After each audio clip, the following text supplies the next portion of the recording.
much bigger threat to the men in blue. That's him! Kill the bastard with the video camera! Get him! What's up, guys? Rogue Nation here with you, and I wanted to give you an update on my lawsuits in Alabama. I have 3 of them going, as you guys know, probably already. So the first one I want to talk about is the sheriff of Dothan County, or Houston County, Dothan, Alabama. He had stopped me and Bad Cop No Donut on the side of the road and detained us there. And then Dodson came up and he unlawfully ID'd us. But I filed claims against both gentlemen. Dodson dodged his lawsuit. We couldn't find him. He couldn't be served for it. But that's fine because I included him on the other lawsuit of that day. And I did get him served on that one. So only the sheriff is left on this lawsuit as a defendant. So they made a motion to dismiss. I made a response. The judge denied their motion to dismiss. Okay. After that, they've got 14 days in which to file a pleading, an answer to my complaint. They didn't do that, right? The motion to dismiss was put together on March 24th. That was when the judge made the decision on the motion to dismiss, and she denied him. United States District Court Judge Emily Marks. And she denied their motion to dismiss. Now they've got 14 days after March 24th in which to file their answer. Everybody knows the court's really strict with pleading times, right? With filing times. You know, you got till this date to get this in, you got till this date to get that in. Well, it's been almost 2 months, okay? It's been almost 2 months, and then I got a letter in the mail from the court saying that the sheriff is in default because he didn't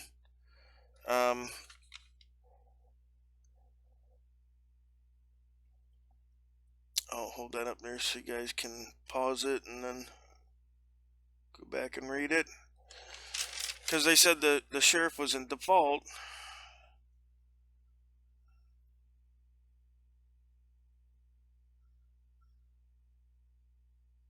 And this was filed, if you see down here at the bottom, 31st of May. Alright, it's been almost 2 months that they were supposed to file this pleading. And they didn't. So this was filed the 31st of May. And then on 1st of June, they finally filed their response. And I think it's too little too late, right?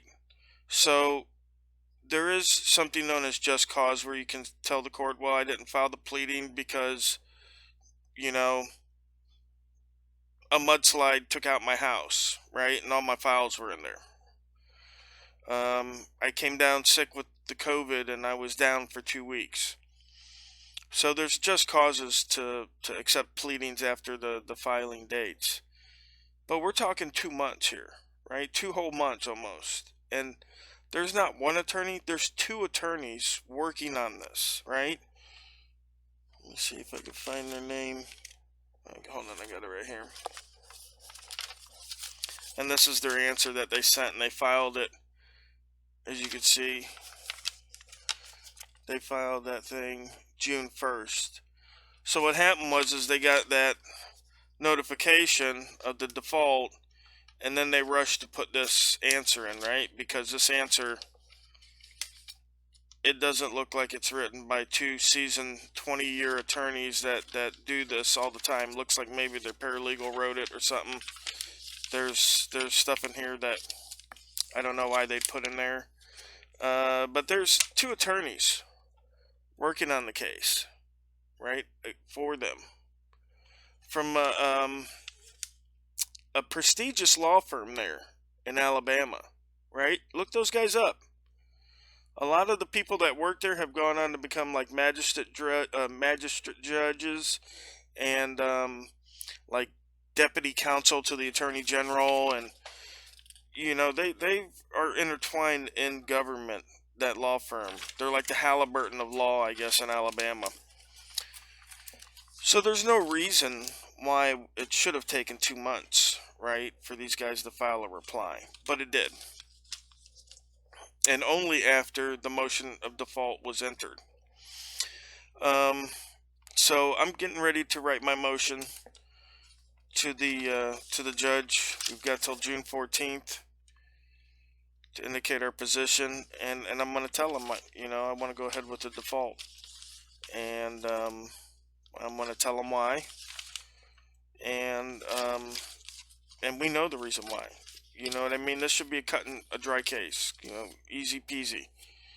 The sheriff, the highest ranking law enforcement officer in the county, constitutionally elected, is running around violating the constitutional rights of citizens, which to me can only mean one thing, and that is every deputy underneath him is violating the constitutional rights of citizens because they don't know the constitutional rights of citizens, right? So they definitely need to be punished.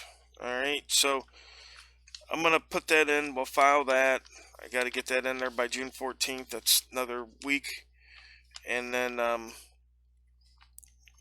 we'll have the court will look it over. And I'm not sure how long after that it'll take to either get, some kind of answer or whatever. But as always, I'll keep you guys updated. Like I said, these things take years. We've been working on these things now for quite a while. I filed a lot of these in December of 2021. So we're already at a year on some of these.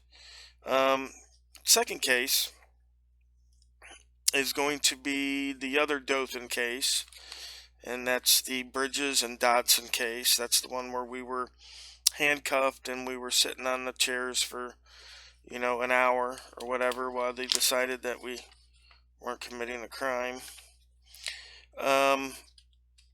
And basically what they did there was after they got their motion to dismiss denied, they filed an interlocutory appeal to the 11th Circuit. So we're going to have to argue the qualified immunity discussion in front of the 11th Circuit.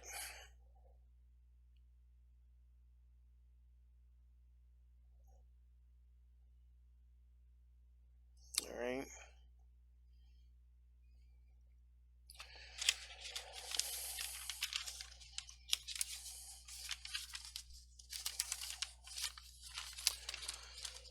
So the case doesn't go ahead until after we take care of the qualified immunity, I guess you could say, question, the qualified immunity question, whether they get it or not, with the 11th Circuit Court of Appeals. Then once we find out that, then the case will continue on. But I guarantee you, if they come back and they say they don't have qualified immunity, I'm guaranteeing you they're going to try to come back and settle. The third case, Metz versus Milne, and that's the case down in Mobile. That's the Coast Guard base. I've already done the depositions of the officers. They filed a motion for summary judgment, which means they wanted the court to find in their on their side that there's no breach of the law, and they should win on the merits and that sort of thing. And I filed a response to that, and we're kind of waiting to hear what the judge says on that now. So that's all three cases. They're burning up so many thousands and thousands of tax dollars fighting it. The only thing is that I'm gaining more experience as the days go on, as the filings go on, as the cases go on. So the more experience I get, the worse off it is going to be for them in the long run.